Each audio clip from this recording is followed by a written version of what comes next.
What's up, everybody? Welcome to another episode of Rush Hour Talk. This is Pete. This is Ray. And today we have a real special guest for you guys today. He's probably one of the smoothest, most charismatic, good-looking cats that we've all actually known. He's one of the party maestros that we all have learned to grow and love. We have Tomi Guns today on our show. What's up, Tommy? How you doing? I'm well, man. Thanks for having me, guys. I appreciate it. Welcome. I really appreciate it. I'm ready to rock and roll. I should have incorporated Rockstar in that. Yes, that is me. That is me. You want to redo it, or can we just go? I mean, Rockstar just go on the fly, so let's just do this. Dude, we can add that in later if you want, man. Can I get some?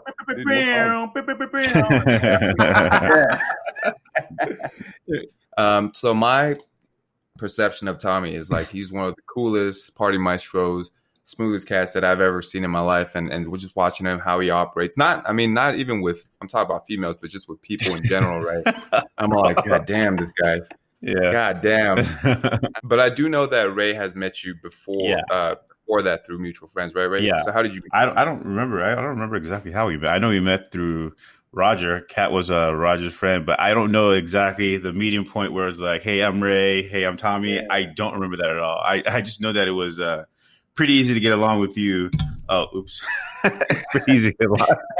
I'm getting excited over it. Pretty easy to get along with you when we met. But yeah, man, I know for sure it was Roger. Roger introduced me to like Patrick, Drew, and Ricky. Hassan, yes. And then I think I was hanging with Drew and Ricky, and I went to something where you were at. And then you and I just like we were good. Like I was like, all right, we still would hang out with Roger, but like you and I were cool. And then I remember we went to the Six Man, and I don't know if that's Manhattan Beach or Hermosa Beach. That was Manhattan Beach. Manhattan Beach. Okay. Yeah. And it was like you were telling me about it. You're like these volleyball players, you know, they're out there. It's just like fun. It's a party. So I ended up going out and I met up with you guys, and I think that was the moment, like when it was like this is some next level type of party, and we really had a good time. We want to see how you and Joanne have been holding up during COVID. It's been testing times, you know, especially with all the other stuff going on too. COVID has been cool for us. I mean, it sucks because there's a lot of things we can't do, but we're newlyweds, and for work has been crazy. They want her to stay home until June of 2021. And her work's been busy for her. For me, it's been tough, but we're getting by. There's a lot of changes that have happened because we just got married and now we're remodeling the house. So at times we want to knock each other out, and at times you know, we love each other so much. But right now we're in this in like a weight loss challenge because we gained like a solid COVID 20. Yeah. You know, so it's been a lot of cooking at home, but overall, I mean, we can't complain. We have each other, you know. Well, how's mom and dad? How are they holding up? And my mom is super over it.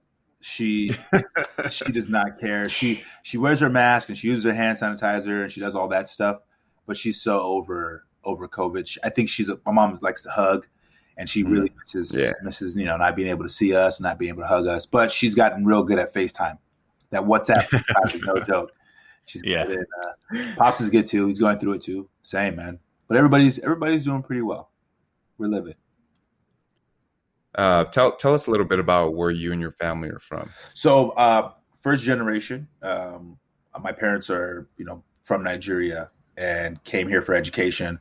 So we grew up in a number of places, but mostly in the eastern, like I guess eastern part of Southern California. So like Rancho Cucamonga, Ontario, Claremont, San Bernardino County, and my parents came here. They didn't have money. My dad came first, and then my mom came second. So I grew up initially in majority like where it's like Latino, Hispanic areas is where I grew up. And even then, I didn't know. They didn't treat me. I wasn't treated any different from the people in the neighborhood. But when I got to school, you know, and some of my first memories that I can remember of school was like maybe first grade, and someone, you know, called me Chocolate. You know, and I was like, what the fuck is that? It was like chocolate. I was like, what the fuck is chocolate? Like, they called you. I mean, like, all right, that's not right, but that sounds. I don't know. And I was man. like, okay, all right, I get that. You know, I was 6 years old. I didn't know, but I knew like the kids at school were treating me different. And I think about it now, I'm like, we were all 6 years old. Like, where do you learn that shit? Like, Yeah. how do you know that already? But so I learned about that. Like, I was like first grade, and my parents moved around a lot. They drove ice cream trucks. Oh, wow. Yeah, that was honestly best summers of my life. Oh man, best. And they drove in La Puente. In La Puente, drove ice cream trucks. Yeah, in La Puente, California. So my mom had one, my dad had one. This was businesses that they started, and they got they had a situation where you can get money, you get your own truck, right? Or you borrow somebody's truck and you give them some of the proceeds. So my dad did that. He borrowed somebody's truck. He would sell the ice cream, and then he would pay the person, like kind of like a lease. And then when he had enough money, he was like, I'm getting my own truck, and I'm getting one for my wife. And so it was real. I mean, just probably 3 or 4 summers of just pure magic for me. I really, really love that. And we're still living in an apartment in a fairly bad neighborhood. And so I would see, kind of a lot of bad things that would happen, like to people. Like, again, I lived in a Latino, majority Latino neighborhood. So I saw a lot of things. I still saw a lot of Black people there too. And then one of my first run-ins with the police was I was like 8 years old. And I was at 7-Eleven, and some stupid kids called. There's these things that used to be called payphones. Younger generation probably don't know that, but some stupid kids had called 911 and said 7-Eleven's on fire. And I was in front of the 7-Eleven. I had nothing to do with it. But when I tell you the cop came and like ran up on me, like, that's not funny. I was 8. I was confused. And I didn't know anything was wrong with it. It just so happened that, of course, my dad, being a Black man, was stopped by that same cop, like not even a day later. And the cop was like, "Oh, I had to talk to your son about calling the police like fraudulently." And I had to explain to my dad, like, that's not what happened, And then my dad that was the first time my dad had to have a talk with me about, hey, you got to work, 5 to 6 times harder than white people if you want to get ahead. And, police are going to treat you different because of the color of your skin. You have to be careful, and I wasn't really getting it, but I was getting it. And so as I progressed, those lessons continued to grow, and I started to see more of it. I think, years down the line, I think we moved to a nicer house. My dad finished school and he got a good job. My mom, was, I think, still in school or something. And I remember I went to like Save On, and I paid. Save On is what CVS is now. And I paid with like some like I had like a $50 bill or something, and it was like money I had saved. And I was buying some things, and the lady wouldn't take my money, and so because she wouldn't take it, I didn't know what to do. So I went home, and my mom was like, where are the things I told you to buy? And I was like, they wouldn't take my money. And my aunt was there also. So I remember my mom, my aunt, and I walked there. So my mom and aunt then put me in the car and took me back to Save On and cussed this lady out. And I was starting to see, okay, I get it. Like these are the things that happen. And through playing soccer, played against a lot of Mexicans, and I learned a lot of the, pinche meate, and I'm like, oh, okay, it's like that means nigger, so you're like learning the things. And then llanta, that's code shit. That means tire. That's how they refer to Black people, because tire. Oh, llanta. I never knew that. Yeah, man. Wow. Like, you fucking pichillata, and you're like, fucking, I'm not a piñata. Wow. Pichillata, man. Yeah, wow, I never knew that. Yeah, so you pick up on things like that, and I mean, race has been, it's been interesting the way I've had to learn about things, and I've been fortunate. From that moment your dad told you about it, did you feel it through high school? Did you feel it even through playing soccer with all your peers? Did you feel that? What was that like? Yeah. What was that like? I did. I felt, I knew for sure there was something going on, because even then, like even being that young, there was like a third and fourth grade class. They put the dumb kids with like if you're in fourth grade, they put you with the third graders. Yeah. They try to do that shit to me. They try to put me in the dumb class, and they would tell. And my dad, I didn't know. I thought I was stupid. Based on what? I was hyperactive. They're like, I was hyperactive. They said I had ADD. And so I was like, I'm dumb. So I thought I was dumb. And my dad was like, you're not stupid. Like, you know what I mean? Like they're messing with you. So my dad actually moved me from that school and moved me to another school. and I went to regular fourth grade, and it was cool. I had a good time. But again, I mean, it is what it is. So I was starting to know. My dad always, as far as to get me to focus on school, was always like, if you get good grades, I won't tell you no. Like, you can do whatever you want. And I was like, I don't believe you because you're strict and you beat me. So, like African parents. African parents, man. So like, I don't believe what you're saying. So, whatever. But I did figure that out later on. I figured it out. It took a while. And then through playing soccer, yeah, of course. There's no black people that play soccer out here. Like, growing up, there was none of us. So getting called a nigger, like, that was the thing. That was the thing to, like, I'm gonna teach this black guy, and call, nigger. And like, and when you're young, it's hurtful and it hurts. Wait, straight dropping N-word with a hard R, or are they calling you? Nah, man, fucking nigger. And you're like, fucking say it to my face. That's the thing you say when you're young, and they don't say that shit anymore. And now they've successfully gotten to your head. You know what I mean? Yeah. And it takes you out of the game. And that was actually a hindrance for me going into high school. I didn't play much. Like, I didn't play seriously in high school. Like, I played club. I thought I was good. I thought I was all right, but I just would, like, the way the coaches would treat me and how, like, the other players would treat me, I was like, dang, I don't think I should play.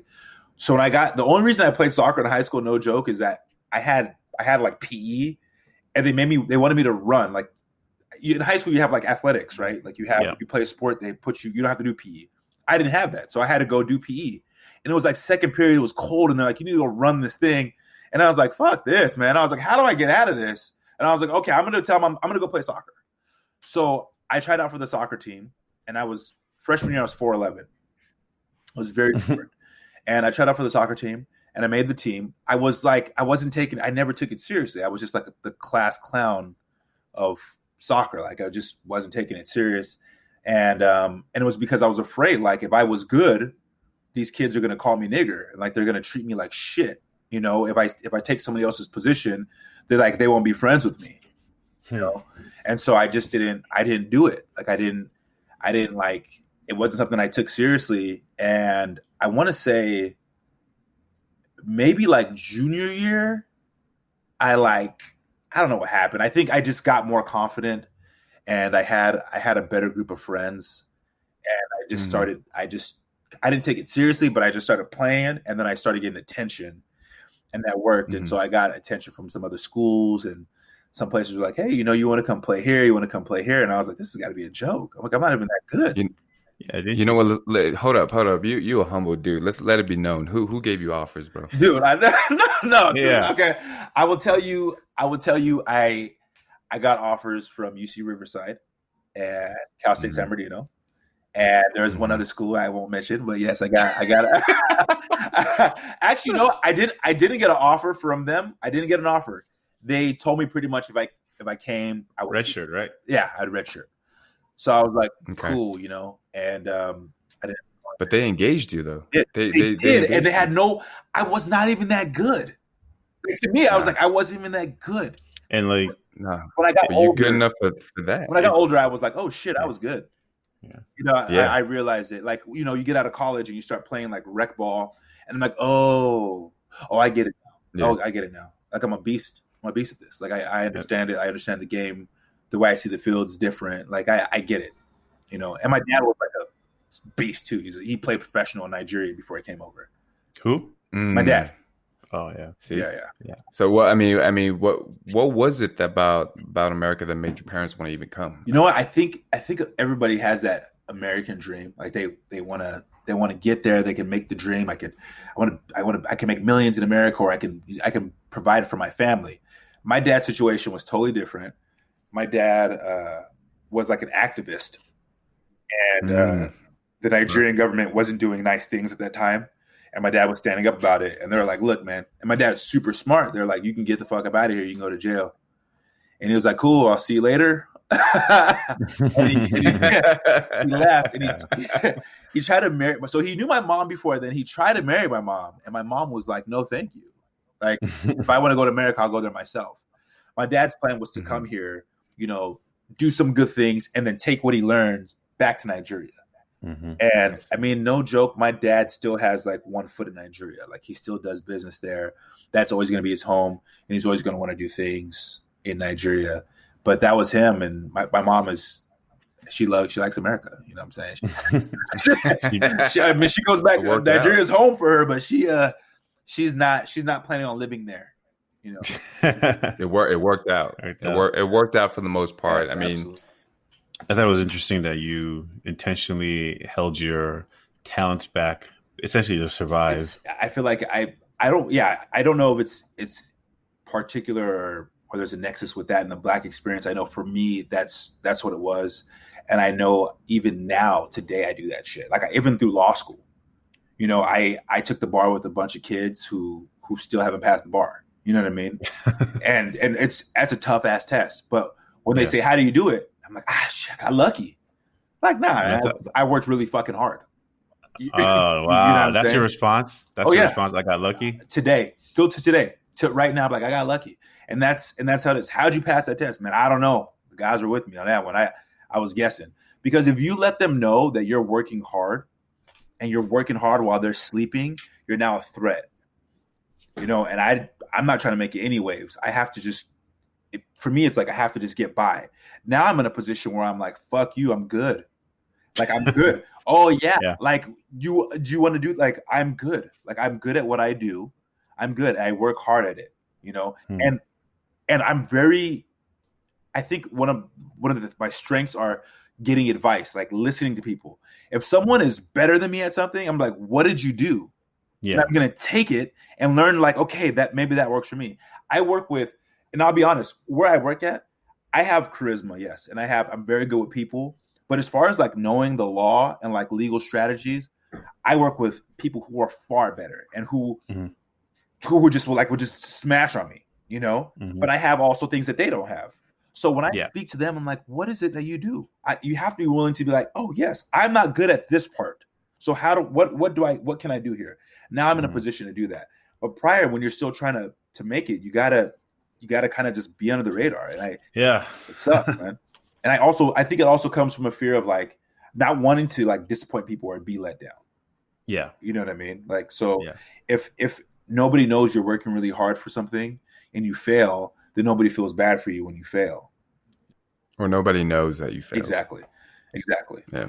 Because it was like that was between, like, you're hurting inside, but at least like, and everybody's like, dang, that really sucks for him. You know? Because he worked really hard. Yeah. If I fell and they knew I was studying a little bit, like I wasn't really trying, they'd be like, oh, he wasn't really trying. So of course, you know what I mean? Like there's no surprise. Interesting. Yeah. Where do you think you got that approach from? I think it was like it was a survival method.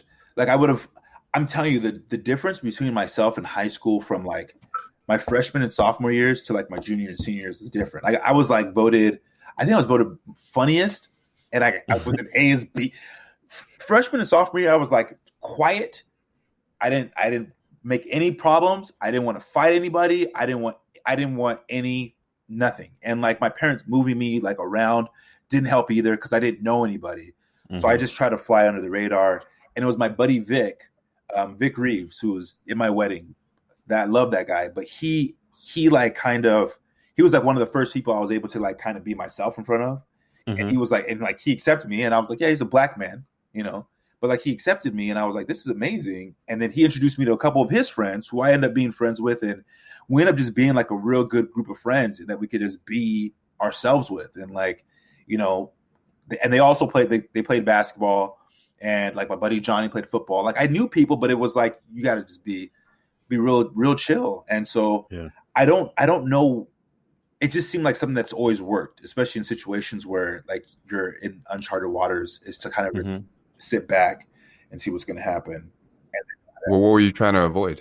I would say then, like any confrontation with me, like racial, anything with like a bully trying to beat me up, you know what I mean? Like anything like that, I was trying to avoid, because again, I was 4'11".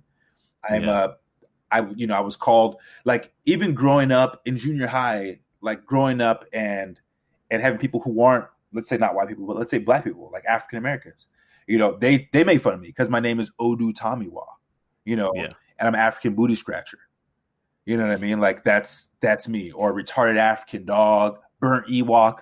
And you're like, these are coming from people who are also black. And so you're like, I really am not safe anywhere because like I'm different. And then that first day of school, the teacher's reading the roll call and they're like, oh, and you're like, fuck, it's me.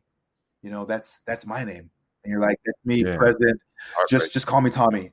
And like they say some dumb shit like, well, how do you say that? And you're like, fuck you, man. Like I told you just to call me Tommy. And you're like, it's Odu Tomiwa. That's really nice. Where's that come from? Fucking God damn it. You know, I don't want to be different right now. But now I'm like, thank God. Like that, I love that. Like I love that shit, you know? But growing up, I was like, God, please, no, you're killing me. I went through the same thing. Third grade, I still remember her name, Miss Jetson.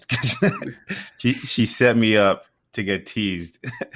Show up to class and she's reading my name. She can't really say my last name right. And then she goes, "Oh, you're from Africa." And all of a sudden, the kids who weren't paying attention started paying attention. Like, what? You're from Africa? And this is like the early 90s. So like all you saw about Africa was National Geographic, you know, some dude in a hut. And it's like, I mean, kids used to say, yeah, did you ever have monkey soup? Did you like it? Like, monkey brain? Monkey brain. I'm like, I lived in a house. We had a car, but I don't know, man. But I remember growing up, I didn't like telling people I was from Ghana or I was African. I remember at one point I wanted to change my last name.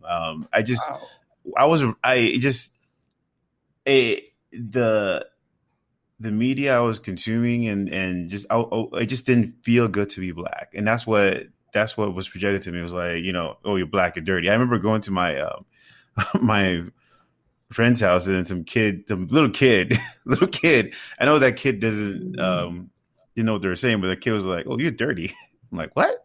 Just yeah. And then it wasn't until like college and your confidence thing happened sometime. It's a junior year of high school. Me, it was, I think, junior year of college probably. I don't know what the hell it was, and it just totally shipped. You know, like fuck you. You know, black is beautiful. Yeah, like it's like, and then everything started changing. You know, like dating life, work, meeting people. It's crazy how like I read about it now, how we were taught to not like ourselves. You know, and it's now true. In school, like, oh my God, in school, like it's crazy. And then 100%, and it's so hard for us to get what like the real truth of what occurs. And I'm not. I just learned about like that Oklahoma shit, Tulsa, yeah, like 2 years ago. I'm 40. You know what I'm saying? Like I just learned about that. Like like stuff like that you don't hear about it. You're like, what? Like Tuskegee, all the Tuskegee stuff, I had to learn from like my dad. You know, I had to learn things like that, like lessons. So it's very interesting. But I mean, I don't think I would take away those experiences because of who they made me today. And I have an Asian wife, and that would not have been possible. You know, even back like for me, I couldn't even have fathomed that. It was rough, man. It was so rough. I never thought I would date anybody who was. At first, there was a point in junior high when I was in junior high, like Malcolm X, that movie X just came out. Yeah. And we were it was like black, like pro black. That was, you know what I'm saying? Carl Kanai, cross colors. That was junior high. And again, I'm trying to fit in. The white people don't want me, right? The black people from America don't really want me, but the black people from America are my best bet. Mm-hmm. Okay, that's my best bet. I had one white friend. His name was Blair, who was also my wedding. He lived like across the street from me, but he went to a different school. You know, I ended up meeting this kid Ricky later. But so I remember my uncle was pretty fresh from Nigeria, and he was staying with us, and he had this white woman in the house. And I remember saying to him, I was like, "Ugh, yeah, like a white girl," because that's what I'm getting brainwashed. Like, I'm trying to fit in with the black kids, and I should be just my own man, but I'm like, man, you did fucking white. You had a white girl, and he was like, "Is she pretty?" You know, he didn't say it like that. He said, "Is she a fine gal?" And I said, "Yeah, man. Like, you know, she's pretty." He goes, and then he pretty much said, "Why would you deprive yourself of dating all the pretty girls? Why would you do that? If there's pretty girls of all colors, why would you only date one type of pretty girl?" And that's one thing that was like, click. Oh, You're like, oh yeah, options. After that, I still was, but I was like, after that, it was cool. And one of my first girlfriends was like in the 5th grade, and she was a white girl. 5th grade, bro. Then but she was like one of my first girlfriends, and I thought she was the best, and she was a white girl. And then, that was 5th grade. Who would have thought like 6th, 7th, and 8th grade? Just those 3 years, you're like, no more white women because it's gross, disgusting. Yeah. So I wouldn't change any of the experiences I take. I'm very glad that the way I am, and I'm glad I've been able to, I don't know, but just carry like myself the way I have, and like meet guys like you, like Ray's awesome, Peter, you're awesome. Like we've all come from different walks of life and been able to like get along, and not just through partying, but just through having conversations. And it doesn't matter. Somebody's gonna hear this podcast, and they're gonna call me whitewash because I speak proper English. Oh, I got coffee. Yeah, you know what I'm saying? And they're like, "What the fuck is that?" But you know what I'm saying? Like you just gotta. I'm like, okay. I was in Dallas, and my first time and last time in Dallas, and some woman told me I speak well for a black person, and she wasn't even trying to be racist. She's like, "You speak very well for a black person," and I was like, "Okay, thank you." And then, what the fuck? Yeah, I mean, you just that's they're not. She doesn't know it's racist. Yeah. What else am I supposed to speak well with? Very handsome for a black man. Like, fuck, thank you for a black man. I will thank you. So you get a lot of that, and there was a time when I was calling people out on that shit, like, "Oh yeah, I'm blacker than you. I listen to Tupac." Those white kids telling you that shit, and you're like, "Why?" Well, because you talk white, and I was like, "Because I talk educated." Yes. So only white people can be educated. Well, what is it? So it's tough, man. Yeah, I got a lot of that too. I hung out with a bunch of Asians in high school. And, I got a lot of, this is middle school. This is actually before Peter. Is this about me? No, it's not. No, kids used to always say, "Ray, you're trying to be Asian." I'm like, "No, I'm just trying to be me." And I used to be Carlton instead of Will Smith. I used to be Urkel instead of. I was like, Stefan? You weren't Stefan or Cal? I wasn't Stefan or Cal. I was Urkel. Oh my God. I took it away, but all those experiences, it took a while to. It took a while to just know that I was a special person. Peter, how was that for you? For me, I don't know if you grew up in a majority, like it was majority Asian, where you grew up. I mean, I don't want to take away from the conversation that we're having right now, but just so you understand where I'm coming from too. It's like I had a very similar experience with that you did. I grew up with a predominantly Mexican society, town, LA, in the late '80s and '90s. So. I mean, I was that Asian kid in the middle of a lot of Hispanics, and much like you, I kind of got a feel for what was happening. But truth be told, it's not the oppressive type of racism that we're talking about in the media or anything like that. It's just kind of, like small town stereotypes, type kind of like racism. It wasn't even out of fear necessarily. It was just more out of ignorance in that sense, right? It wasn't like it was, it wasn't like the Hispanic people were trying to oppress me. Yeah. It's just how they spoke to each other about me. Yeah. And you know what I mean? And they didn't have like hate in their heart or anything like that. They just didn't understand. Mm-hmm. At the same time, if you want to talk about being a man who's misunderstood, you look at an Asian guy, right? And it's like, oh, you speak pretty good English for an Asian guy. I'm like, what the fuck? Am I supposed to sound like this? I was like, I don't know what the fuck. Hey, that was pretty good, Peter. That was pretty good. Damn, Pete. It's like, do you not know where I'm from? Yeah. I'm from like LA. You know what I mean? But what happens to me a lot is, oh, you're pretty tall for an Asian guy. Yeah. Or like, hey, you don't look too bad for an Asian guy. Yeah. I'm like, thank you. What the fuck are you talking about, man? I mean, like for an Asian guy, am I like some sort of? Well, the point being, is that, I the ignorance is prevalent, man. In my experience, I mean, to this day, you know what I mean? I mean, for all of us to this day. But again, I don't want to take away from the conversation because there's some serious shit going on, Let me ask you guys both this: when you guys both heard the comment, it's like you telling me, well, you speak well for a black guy, or Peter, well, you're pretty tough for an Asian guy. Like, when you first heard it, did you hear it as a negative? No. Yeah, I did not. I did not. I was like, thank you. Like, I really didn't. I didn't think. I was like, this woman doesn't know what she's like. She's just being nice. And then when I'm saying, did you take it as a compliment? Did you? I take it as a compliment. Yeah. I was like, thank you very much. Like, thank you. And it's because I feel like we're taught at one point to like consider ourselves less than. Exactly. Yep. And that's I went through that. I went through that same phase. Mm-hmm. But I would say it is interesting, even with all the hate, the oppression that the three of us experienced. The three of us also are in interracial relationships. Yeah, it doesn't show how we are. It has nothing to do with who they are. It was just the way that we were brought up. You know what I mean? It's just like open minds, right? Open minds. Yep.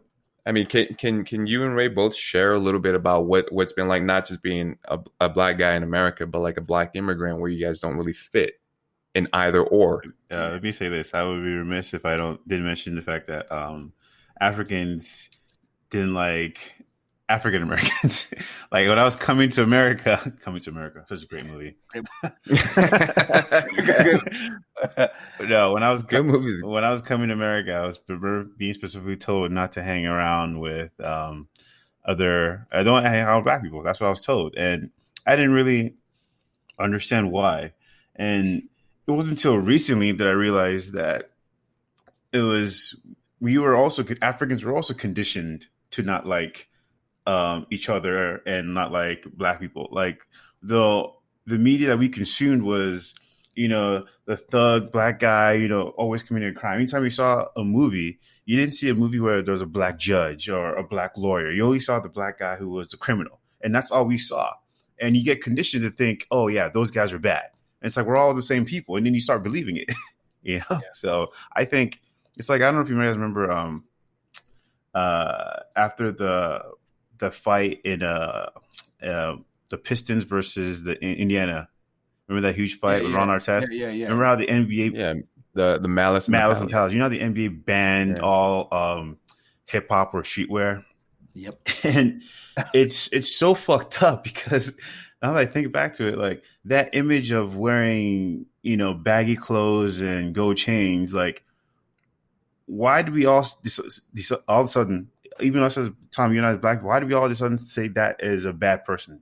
Like, it was the media took that image and put in our heads, oh yeah, if you dress that way, you're a bad person. It's like, what the fuck? Like, we all could have taken wearing a suit every day. Oh, that's a person that's gonna commit insider trading. That's a person that's gonna probably, rape a bunch of women at work, and see a person in a suit being a bad thing. But instead it was like, oh, if you're wearing baggy clothes, yeah, that person's a bad guy. And it's like, you know who had a huge part in that too was Allen Iverson. People wanted to skewer him based on his history and his track record. So everything that looked like Allen Iverson, and in his documentary too, it's like he talks about how they were just trying to skewer everything that has to do with him to be negative, but it was that's just who he was. That's just where he was in America and stuff. But they, white America, go figure.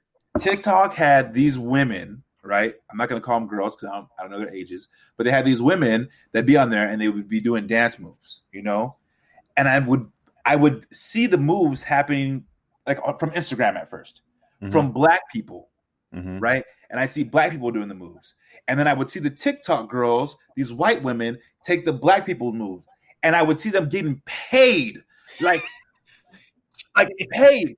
They were at the All-Star game last year, wasn't it? What? They were the TikTok girls were at the All-Star game. Yeah, they were doing the halftime show. They were doing the stuff. People were doing TikTok. I didn't know that. Yes, I was like, what? They're taking the dances. It was like Bring It On. Like East Compton Clovers was getting taken by the Rancho Carne Toros. Like they were taking Bro, a lot of people weren't alive when that movie came out. Bring It On is a great movie. Go back and podcast, watch that. Do you know where Elvis got his moves at from? That's nothing new, man. But I was like, this is happening, right? But you're seeing it happen. You're like, this is happening. Even like when we've known about racism, like especially being people of color. Peter, even as an Asian man, I'm sure you've dealt with some shit. And so you hear about people like growing up and like my parents would tell me things. And you're like, that's crazy. That's wild. But that was back then. And then we're now seeing it. Like it's different. Like we're like, this is the shit they were talking about 50 years ago, and we're seeing it. So when you see like Elvis doing it, you're like, yeah, man, that was back then. I'm sure that shit won't happen now. It's happening now. I watch the TikTok girls taking the dances and getting paid. I need to look this up. I had no idea they were getting paid for that. Damn. Oh, they moved into they used to live in a house in Hollywood Hills called the Hype House. Look it up, man. It was like 7-8 TikTokers, creators they moved into a humongous house in the Hollywood Hills, and we're getting paid just to do TikToks with black songs. It wasn't like it was hip hop or whatever. I shouldn't even say black songs, but what people would consider music that black people make. Yeah. Right. And just doing the dances that are taken from other younger, black people. We know who makes it. We know what culturally where it stems from and stuff. You ain't got to be nice about that. Cool. I mean, I try to be PC. I got to be PC when I can, but yes, it is a culture, and I'm not. I'm going to say they're in a sense appropriating portions of it. So I was pissed about it in the beginning, but now I'm like, it's whatever. Like, there's other pressing issues. This is something that we could address later on. It sucks. Like, I mean, it's funny. Like, we African Americans got made fun of for having fat lips. Now you have Kylie Jenner and all of them like injecting some of their lips. Now it's like they're making money off of it. So it's like it's frustrating. Watching it happen right now. Yes. It is. They're trying to get big butts and they're trying to get it. My experience is the same, man. I mean, I wasn't told by my parents not to talk to African Americans. That's who I wanted to be friends with when I left the Latino neighborhood. I was like, I want to be friends with, because I feel like that's who would accept me. And I did. I mean, one of my buddy's name is Robert. He was one of my first black friends after I moved, and like he was cool. He was like, he wasn't like, he was cool. Like he didn't make fun of me. He was just chill. Like it wasn't too crazy. It was fine. But I did learn later on in life that there was a difference in Africans and African Americans, and in hearing there's certain words in my language that they use to describe African Americans. And then I was at a party, and in Nigeria there's 3 different tribes. There's Igbo, Yoruba, and Hausa, and I'm Yoruba. This is the best tribe. Best jollof rice also. But so what'd you say? Best jollof, bro? Best jollof rice. Yes, yeah. best jollof rice. No, absolutely. Ghanaia's got the best jollof rice. And also the Ashanti is the best tribe in Africa. Period. Gotta get it going. But so I learned later on that that African Americans would be looked differently. So it didn't. My experience with them was only because, I mean, we're in junior high and we're mean because kids are mean. You know what I mean? And they're just doing what they probably were taught to do. But when I grew up and I learned that I had somebody in my family who was an elder, who was like a friend of a friend, who had told her son that if he brought an African American woman home, that, I quote, I will die. That was what she said. Yeah. She said she'd rather have him be with someone who's Igbo, which is like usually like that's another tribe. Like usually you'd be like, oh hell no. Yeah. She was like, I'd rather have that than you bring home a Black American. You know what I'm saying? I will die. I was like, what the hell? So then I started finding out more about that Black Americans amongst like Africans in general are usually looked at less than. Like they also are having the images of, that's a thug. They run very fast. Yeah. That's a person who will scam you. And it's the same shit. It's what media shows you. I'm glad you brought that up, because I was going to ask you, what about what they perceived as African Americans was that she was so adverse to? Whenever there's anything, I mean, you could even see it. I mean, we all see it now because the internet has made the world a lot smaller. But I mean, you'll see how the news reports on somebody who's white versus how they report on somebody who's black. And when you see it, you're like, this person's awful. You know, this guy shot up a fucking church, white man, and killed all these people. He has mental illness. You know, this other guy shoots up a house. He's a fucking thug. He's a criminal. You know, you're like, you guys want to know something interesting? African Americans were barred from owning any type of like media company. They were barred, and then the U.S. government tried to rectify that by giving tax breaks to anybody that would try to sell to African Americans. Obviously, this was in the 70s. By then, because of the raping and pillaging, we don't have the money to buy a bunch of it. But then there were opportunities for African Americans to buy some of these stations. But then, I think in the 90s, the Republican controlled House rescinded that tax break. So, like, you know, it's interesting because I think people are going to say, you know, like, we're saying the media definitely affected the way we thought, you know. So then, absolutely, the thinking mind is that, well, why don't you go and create your own media? I'm like, well, you didn't have the opportunity to, you know. Like, we have BET. I'm like, that's what everybody will say. That's what it is. You have BET. How would you feel if we had white ET? Like, everything is white ET. Get out of here with that. Like, we had BT because that was the way we were able to tell ourselves that we were beautiful. You know, that's why we needed that. That's why we needed that, because you're not telling us we're beautiful. You keep telling us we're shit. It's crazy. And I mean, telling us of our own selves, like telling you know, I like when Chris Rock said, "I love black people, but I hate niggas." I was like, "Oh man, I know exactly what he's talking about." Exactly. You know what I'm saying, like, and you're like, because they've made it a way to like perpetuate this fear. Like, you're like, oh shit, like, I don't like, and there are, but there's also those white people. They're like, there's those black people. I'm like, yeah, but there's those white people too. There's some white people I'm fucking scared of, man. I'm not kidding. I'm like, dude, Tom, like, I get that. You'd be like, yeah, this guy looks like a white supremacist. He might try to maybe curb stomp me, so I'm going to go and stay away from him. A lot of men are being nice, you know what I'm saying? And it's just like based on looks, but it's stupid. Like, it's stupid the way they've always portrayed us in the media, and they still continue to today. They do little things like, hey, we're going to use this person. We're actually using a black person to do this voice. So you're welcome. It's like I don't know. I don't why I don't care. Yeah. I don't care who plays this Lenny on The Simpsons. I don't care. Why does it, like, who cares? Yeah. I don't care. Like, experiences like yours, like Ray's, in a time like this is very different than what people see on the media too. Yeah. You know what I mean? It's like this movement is for more than just African Americans, so people think, or like Draymond Green thinks, right? Mm-hmm. You know, fucking idiot. What did he say? Did he say something recently? Yeah, he was like, why does Toronto have the Black Lives Matter? They're Canadian. It doesn't matter to them. He's a dumbass.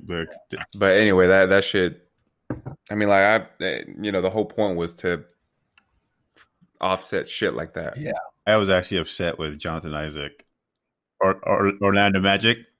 Yeah, I don't know. Was that you that sent that? I didn't respond. I was pissed. I heard his reasoning, and he said it was very, like, religious. Yeah, that's what got me even more. That's what got me even more upset because and it's funny. I don't know if it's true or not, but I read somewhere that his jersey sales were number 2. I don't know if it's true. I need to verify it, but I was like, and here's the thing though. Like, I'm not mad at someone who doesn't kneel. But then he also went the extra step of not wearing that shirt. Okay. You don't want to wear the shirt. Okay. We're asking you about it. Then you invoke religion. And it pisses me off because religion and racism don't go hand in hand right now. That's not what we're talking about. Like, and it's like, Jonathan Isaac, okay, you think, like, how are you going to use your platform to make things better for the black? I don't know. I was pissed. I mean, I agree with you. I hear what you're saying. I think he took a coward's way out. He was trying to do something, and I'm not getting what he's trying to do. It was not good, but apparently it's like, I don't wish this on anyone, but he actually got hurt today. It was like a Derrick Rose move where you jump, you land, and it looked like you had ACL. Yeah, I was like, shit. Yeah, but he's young. I hope he comes back from it. I'm like, leave it to God, man. You know what I'm saying? Yeah, leave it to God. Yeah. And God wanted you to get hurt. Yeah. You know what I'm saying? I believe that God has a reason for everything. God wanted you to get hurt off that stupid shit you said. So I mean, that's probably what happened.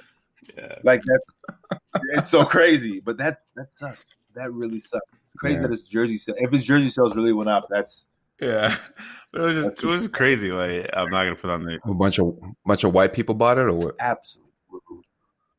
I mean, like he got to get it right though. I mean, like I don't know what he thinks or why he thinks that it won't help. That's the whole fucking point. That's what got us here to begin with. He's like, everybody had a different path, and I was like, you sound like Terry Crews.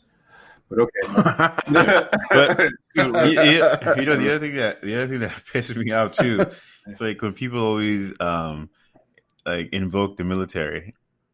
Like I think I was so mad at Drew Brees for lots of different things, but what set me off the most about him was when he mentioned his great grandfather fighting in World War II, and that just pissed me off because I'm like, bro, like, do you know your great grandfather? There was some black kid who's alive right now whose great grandfather fought in that same war too. Like, we're not, like, so it's like, and then when he said, we have to be a brotherhood, I'm like, well, we're fighting to be a brotherhood because we're not. Even in World War II, there's a story. I hope somebody fucking turns the movie, but a bunch of black soldiers were drinking in a bar, and in a British bar, and the white Americans came and they were upset by it. So a huge brawl happened. The white soldiers left, came back with guns, so it became a huge gun battle. And it was because we don't want these African Americans or niggers drinking at this bar too. And this was during World War II.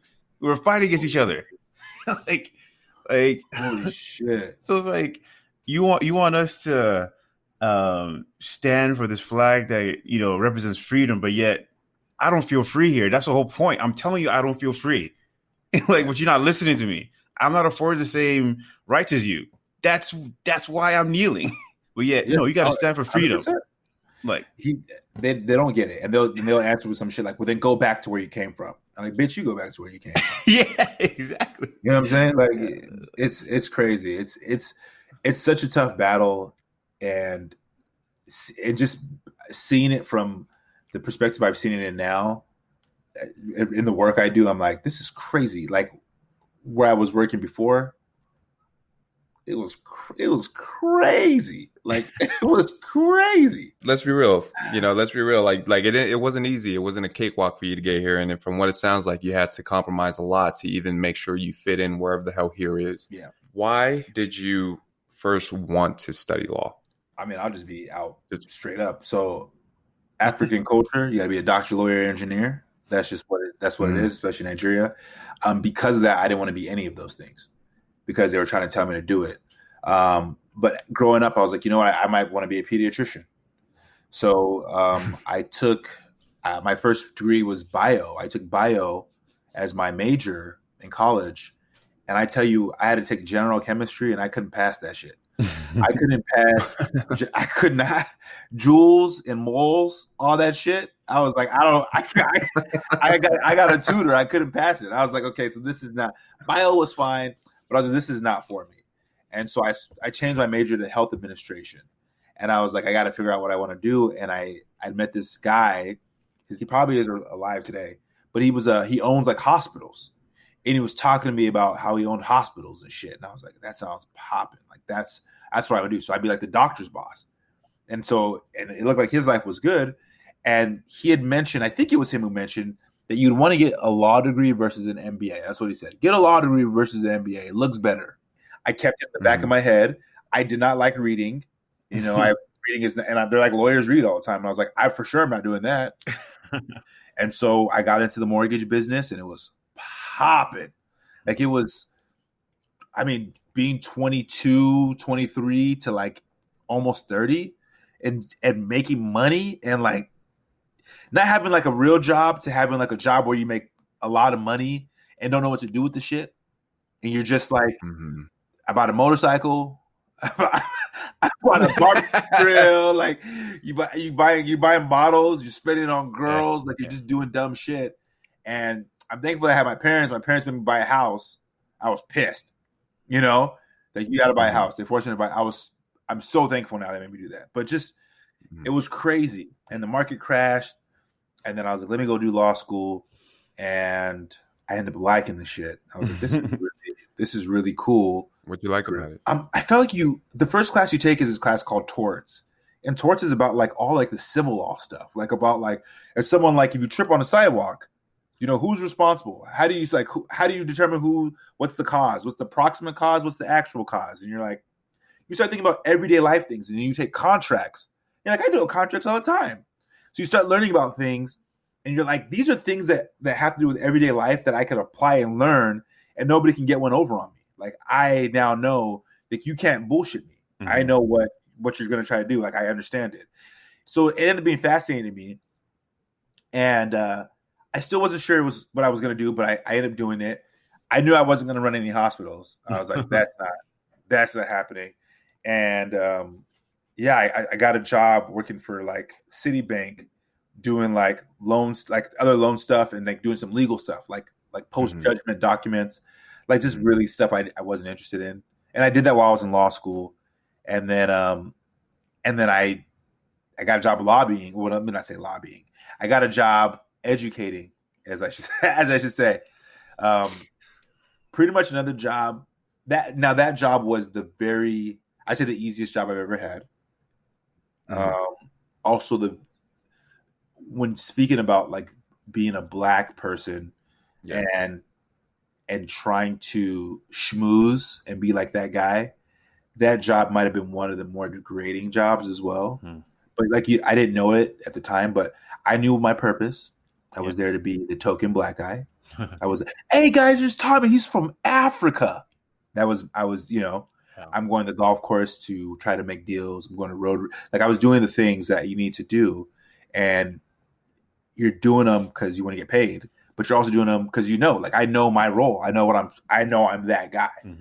And I decided that wasn't for me. Like it wasn't something I wanted to do. And I said, maybe I'll be a lawyer. Maybe I'll do that because I wanted to do after like that. Being in that job made me feel like I need to do something to like really like give back and be in a position to really provide influence. Like I wanted to establish credibility and influence. And my father's that's like my father's lessons is like, you got to be visible. And then once you're visible, you start to gain credibility, and then once you're credible, you can start influencing. And that's always been, so I was like, I need that. I need to be someone who could influence change. Cause a lot of the things I was seeing, I wasn't liking. And the way things were getting done in that job with like schools, I wasn't liking it either. Like, money is set aside for these schools, but to get the money, you got to do these things. And you're like, you shouldn't have to do that. Like, just give the school the money. Like, just do it. You know what I mean? Like, and so you're finding all these things. You're trying to do good things, but you're also getting caught in the bad as well, and aligning people's interest. And so that was tough. So I was like, I'm going to be a lawyer, and I did it, and I did civil law, and that was not. It wasn't for me. It wasn't for me. What turned you off? What turned you off from civil law? In that respect, I felt like I was doing good when I was helping people with employee discrimination suits. But they started to bleed. So somebody would come in, let's say May of 2018, and say, I got in a car accident. And like, damn, that's crazy. You do the whole case. You work with the insurance company. You get them money. Everybody gets money. They get fixed, and that's what you want. You want them to, like, whatever surgery or whatever they lost, you want to make them whole. What do you need to make you whole? You know what? My car is a little messed up. I didn't get my car fixed. I had to go to the chiropractor 6 times. Cool. That same person comes back 2 months later. That's July. I got in a car accident again. All right, cool. All right, that sounds kind of funny, but all right. That person comes back 3 months later after that. So you start seeing the same people. And I'm like, what's happening here where you've now set up a situation where you're in car accidents, or you've fallen off the toilet at work, which I had somebody do a number of off the toilet. I'm like, how are you falling off all these toilets? You know what I'm saying? I slipped in Rallyburger. How are you always the one slipping? Like, why is it always you? It's always the same people. So I didn't like that. But I had the employment side, and I was like, yeah, I'm helping people with discrimination. Now, start getting the same people. After a while, you start seeing the same people. Yeah, they fired me because I'm black. They fired me because I'm a woman. They fired me because I'm gay. You're like, okay, that sucks. So at first, you're like, this is messed up. You can't fire people like this. This is ridiculous. Mm-hmm. So I'm going crazy because I'm doing something I'm passionate about, protecting these people. And then you start reading internal documents, and then I find out they did it like 17 other times. And you're like, damn it, man. I look crazy. And I'm not really helping the people that need to be helped. Yeah. You know what I mean? Like I wasn't helping people. And then I was like, the people need help are immigration. I was like, I almost went to immigration law. That would have been bomb. But I somehow ended up in a criminal. Mm-hmm. Just dialing it back just slightly, when you were in law school, was there anything that you also felt iffy about? Like, because I know that, you know, you being a black guy and law being predominantly white male, mm-hmm. Did you feel any of those kind of like connotations when you were just going through school alone? Yeah, I knew it was going to be tough in law school. And I knew that I was, again, the lesson that I learned from being like 8 years old when I was young, I was going to have to work harder than everybody else to do it. So, you know, I was prepared to do it. And so I did. It was tough. I don't know how I ended up. I know how I ended up doing criminal. And I know that was it was like, I wanted to be in court and I wanted to be a trial attorney. And they're like, defense attorneys are rich, that's what I was told. Mm-hmm. People who do defense are rich and they're always in trial. Like they get to go to trial, they get to do that. So I initially wanted to be like a public defender. That's what I wanted to do. I wanted to save black people and people of color and, you know, stand up for their rights and all that other shit. And I went to a public defender's office. I won't say where, but it's in Northern California. And I saw how they did things, and I liked the culture in their office. Like I liked the people. What was the culture like? If you were in the office and you could just shoot the shit, and not everybody, because law students are very type A, you know, and everybody's just so wound up, and everybody's out to kill each other. But if you can be in an office and you hear somebody say "fuck," I want to work there. You know what I'm saying? Like I'll work there. You know, like I worked in banking. You can't say "fuck." You go to HR. So you hear somebody say "fuck," well, this is bullshit. So I was like, this culture is cool. I really liked it. I liked what I was seeing. I was feeling it. But then it started kind of messing with my conscience because there are cases that I know. Again, I'm not going to throw any of them under the bus, but there's cases where you know this person is guilty. Mm-hmm. They did that shit. They did it. They know they did it. They might even tell you they did that shit. And for me now to have to go and defend you because you just don't want to be punished for the shit you know you did and you did something bad is real stupid. Like I could, like me, I'm like, I would love to have gotten away with it. And I admit, if I did something, I probably would say, I didn't do it. You know, I didn't do it.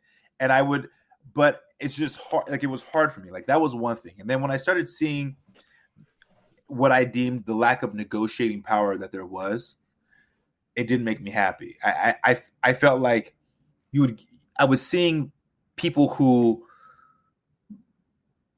defense attorneys who wanted to get a deal for their client, let's say. Like you want to do something for your client. Okay, cool. I see that. And then you ask the DA, you ask the prosecutor, Miss DA, Mr. DA, you know, they DA. And you say, you know, my client's this, and this. He's young and he's never done this. We're hoping you can give us this. You got to ask permission from these people, right? Okay. That person says no, then what? Then what? Then the client's like, well, I want to go to trial. Okay. Then you're risking that trial. And what's likely going to happen after trial is probably there's going to be more facts that come in. And now that there's more facts, the punishment's even more severe. Yeah. You know what I mean? So I was like, I'm not helping people by being on that side. You know, like I couldn't help you. And you got to also think like, you know, you might have to defend a child molester one day or something like that. And that's something that doesn't go good with me. Like that isn't, my conscience doesn't work well like that. I wish it did. I would probably make millions of dollars, you know, but my conscience doesn't work like that. So I decided, being a defense attorney maybe wasn't for me. So then I went to the DA's office and I tried to get a job up there. And they were like, no, you don't have any experience. Are you stupid? And I was so they're like, you get experience. And my dear friend, Katrina Brownson, I will say her name, who is married to my other buddy, Andrew Brownson, who Ray knows, who helped you guys out with some stuff. But Andrew Brownson's wife was like, come to Tulare. It's Trump's California, but come on down. You know what I mean? Like, I mean, Trump wasn't even president. I don't think he was president even then. When did Trump become president? 2016. 2016. Yeah. So I just got there. Yeah. Anyways, so about the time I got there. So very conservative town. And I started realizing that I was able to do a lot more, even though being there, and it was racist, like still racist. And they don't think, like, they don't understand how racist. I'll tell you, my first day there, second day there. First day I was signing paperwork. Second day, so first day in the courtroom, I was sitting not at the lawyer table, but there's like chairs behind there, not with the rest of the people, but there's chairs, and I was wearing a suit. And this defense attorney said, "Who's your lawyer?" to me, and I'm wearing a suit. Oh my God! He's like, "Who's your attorney? Like, who's your lawyer?" And I was like, "Oh no, I work at the DA's office." And he's like, "Oh, I thought you were a defendant." That was, yeah. I was like, I'm sitting with the lawyers. Yeah. So why would I get? Like, he was like, "Well, I thought you're the best defendant I've ever seen." Wow, that guy. Yeah. I would not like. He's not even the type, like, you know what I'm saying? It's one of those things, like, you speak well for a black person. Yeah, they don't know. He didn't even think about it. He wasn't even thinking about it. You're like, wow, and that was like one of my first experiences there. So it was very, very interesting and really interesting to use, like, if there was like a case where a black, is a black defendant. There's not that many black people out there. I knew I was getting that case. You know what I'm saying? Like, I knew I was getting that case. Was that happening? Yeah. Was that happening after you started? Yeah. I most definitely had cases where, like, they'd be like, just Tommy. It's just crazy. So to that guy, to that lawyer, he subconsciously every single black person he saw was a criminal. That's exactly what it is. Who's your attorney? I'm like, what?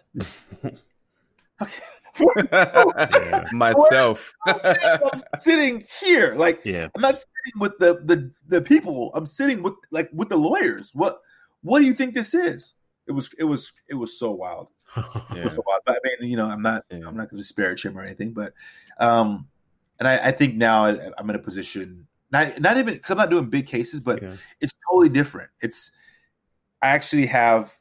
Now you ask me you tell me what you want. Like, can my client get this? Can he get this? Tell me why. You know what? Yes, he can get that. You know what I mean?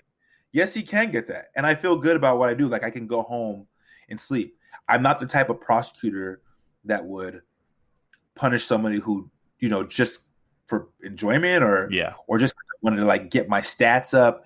No, you don't do that. And I think that's something that's really, for the most part, that's good about LA. LA they have a lot of people that were hired and have been there for a number of years. But all the people that I've been interacting with who have been, like, kind of my age range have been very progressive in thinking. So it's a lot easier to get things done there. Yeah, and I feel like I'd imagine that's your entire learning experience, kind of like to sum it all up. This is kind of where you feel most comfortable and most rewarded as far as your career goes, right? Absolutely. Like, this is the first, like, honestly, the first job I've had where I've been like, wow, this is like, not, let me call it a job. I'm going to call it first career that I've had. Like, this is actually a lot of work. Never, like, nobody's ever going to say thank you. Like, I've in the years I've done this, I think I've had maybe two people, like one was like a domestic violence victim, and this other witness who was like, "Thank you for being so nice." That's it. Nobody else is going to say thank you. Like, they're not going to thank you. They're not going to thank you. They don't give a shit.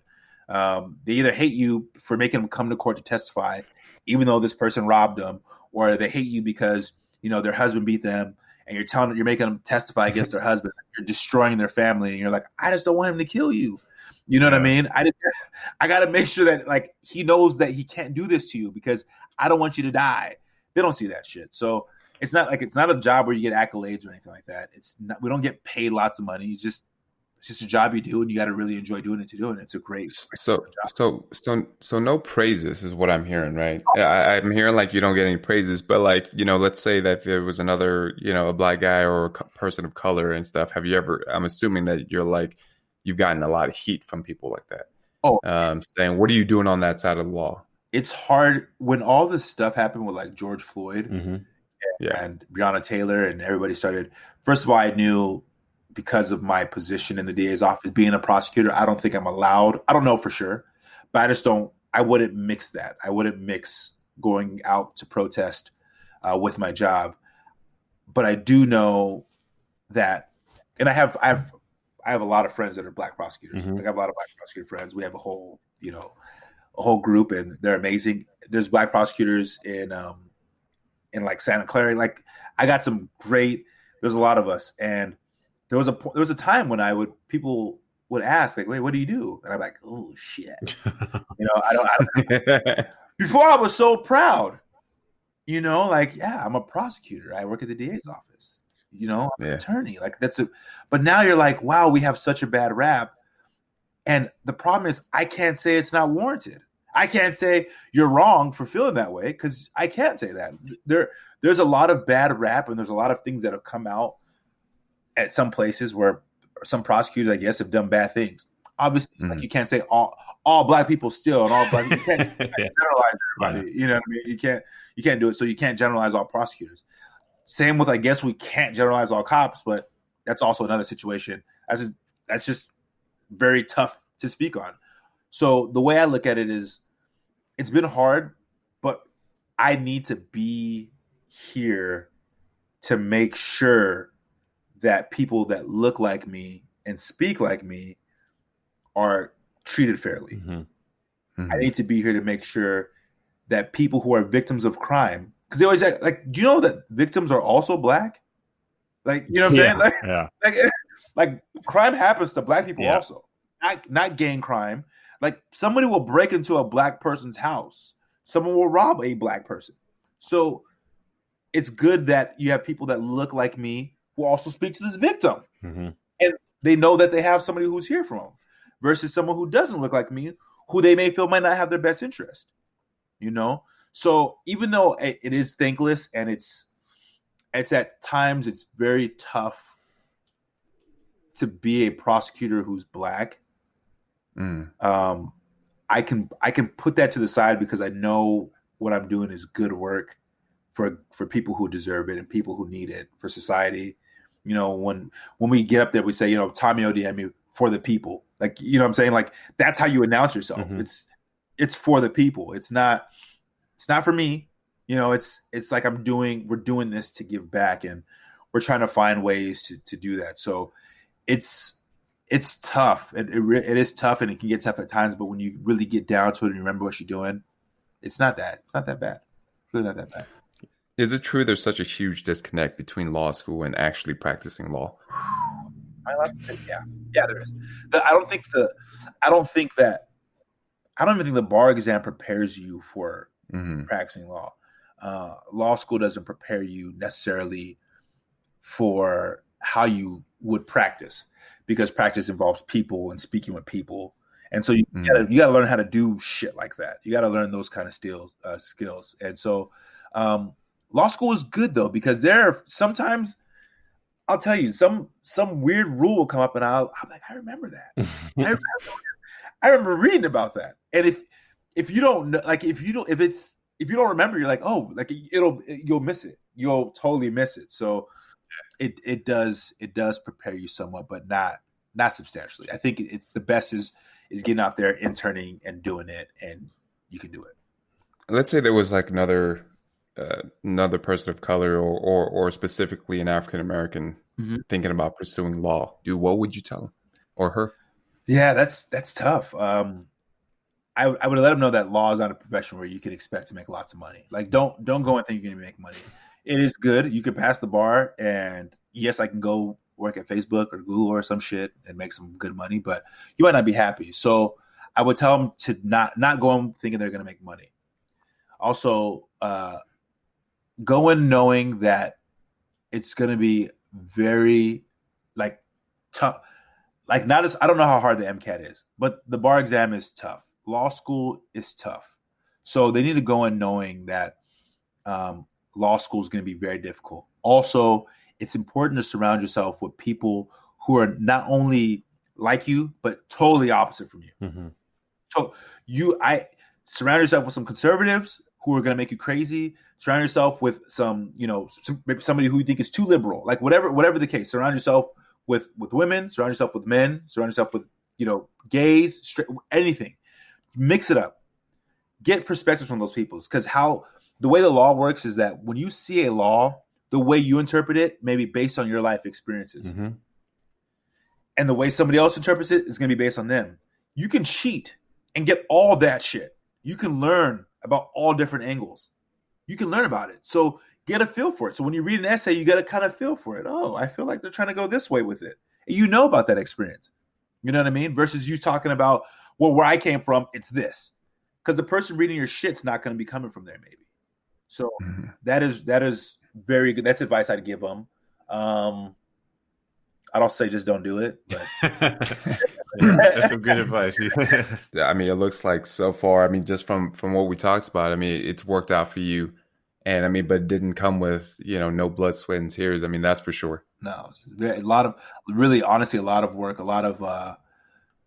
lot of having to miss out on good things, missing out on fun. The bar exam. I mean, even I had a buddy who was at USC in business school. Shout out to Jeff Day if he listens to this.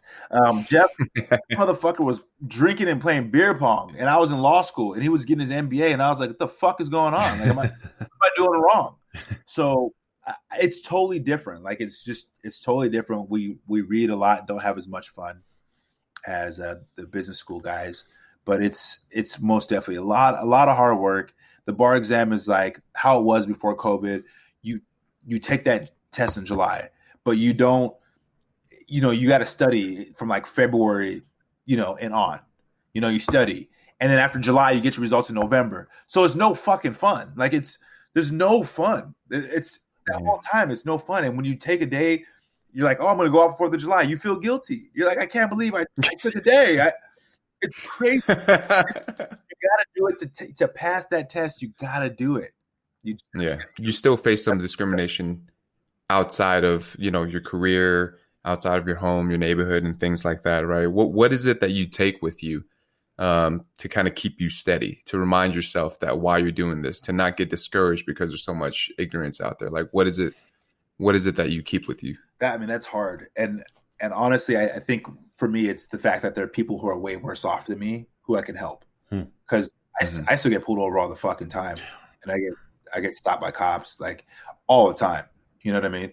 And it's not. Let me not say all the time, but I get talked to often, and it's not as bad as it could be, and it's not as bad as it is for others.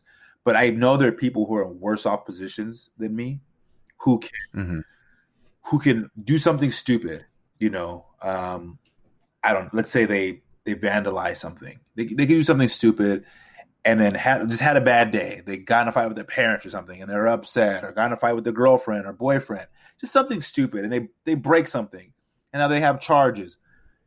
And they can come to court, and they can have a prosecutor who's not like me, who's like, fuck this person, you broke the law, and we want justice. And they're not wrong for saying that.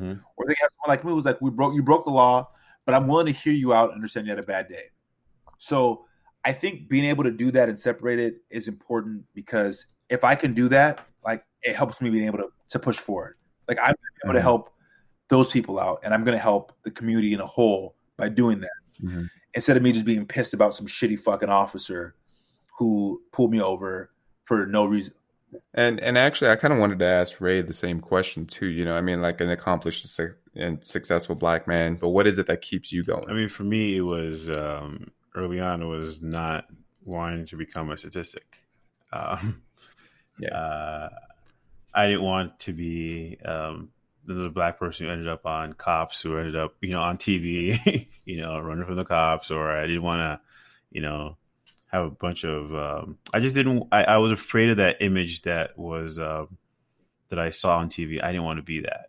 That was my initial motivation. That's what kept me calm, when I face discrimination and things like that. And now is, I want to do better for my family. I want to, be able to build that generational wealth so my kids don't have to struggle, like I did, and a lot of black kids aren't afforded that. There's this thing that Trevor Noah calls the black tax. Yeah. You read the book, so it's like, because we weren't offered didn't have the opportunity to build that generational wealth. Especially with African kids, as soon as you out of college, everybody thinks you have money. You have your first job, everybody thinks you have money. So it's like you're earning money, you're trying to put money in your bank account, but then you got to send money back home. So it's like the money you're making, you can't necessarily keep for yourself to better yourself. You have to always give back, and I want to be able to change that. So when my kids get older, they're not having to take care of me in that way. They're able to kind of establish themselves so they can kind of go forward. I want to be able to, give my kid, $50K for a down payment on a house, Hey, can I get that too? I mean, that's but you know what I'm saying? Because I it's funny. I have a bunch of friends around me, and it's like, they're getting houses. I'm like, God damn, like, how do I get that? And it's like, they gotta, they gotta get what? Place blank. You gotta go to a place called the bank and ask a white man to let you borrow some money. Interest on, and that's what you gotta do, bro. You go ask that white man for that money. Yeah. The owner of my house is named Citibank. That's the owner. Oh, I know that guy. I know that guy. You heard him? Yeah, he's not a bad guy, but he could be a dick sometimes. Yeah. The owner of this house. Yeah, but overall, it's just I just want to better my family. For a lot of the African people who immigrated over here, what if they are listening right now, and they felt the things that you guys felt when you guys were growing up here, along with the confusion and the fear, what would you tell them about being an African immigrant in America? First off, don't believe everything you hear. Read and get to know your history, and not just the history that somebody wants you to learn. Just dig deep and don't just hang out with other Africans. You need to have, like Tom was saying earlier, you need to have different people in your life that can give you different perspectives. Have white friends, have Asian friends, have gay friends. Just be open to everybody, because everyone has a story, and sometimes there might be a reason why this person fears you, and it's not their fault. Essentially, it's because they were taught this way. So it's essentially just be open-minded. Don't see it as us and them, because we're all, at the end of the day, we're all humans. It should be really us and those aliens that are going to invade us someday, but that's how it should be. Yeah. Man, winning no matter what they want. Should see if those aliens have space in their spacecraft for us, man. Like, I'm out of here, dude. Yeah. I'll go. Yeah. Yeah, I think I like what Ray said. I think Ray hit the nail on the head. I think it's very important to keep a diverse group around, keep an open mind. I think it's important to know that your parents aren't the end all be all of information. So it's important to read books. We're taught really to respect your elders, and it's something that still happens today. Somebody's going to come in and tell you some crazy shit, and you just like, yes, uncle. It's not your uncle. It's not your uncle. It's not. It's a Nigerian man who's older than you, but he's going to tell you some crazy shit about how dumb you are, and you say, yes, uncle. That's going to happen, but you got to know that there's life lessons that you can learn outside of that. So read, know your history, know what's really going on. Don't be discouraged if you meet a couple of bad people. Don't be discouraged. Like, that doesn't define who you are. You got to push through that, and it'll work out. I mean, you got family. Like, there is a strong knit of Nigerians, Ghanaians, Africans out here. And yes, mind you, I tell people I'm Nigerian. They're like, "Oh, you're a Nigerian prince who's going to scam me." I get it. I know we have a bad reputation, and they're going to get that too. Like, it sucks, man. I mean, there's so many stereotypes, and it's bad, but you gotta have to work through that. Yeah.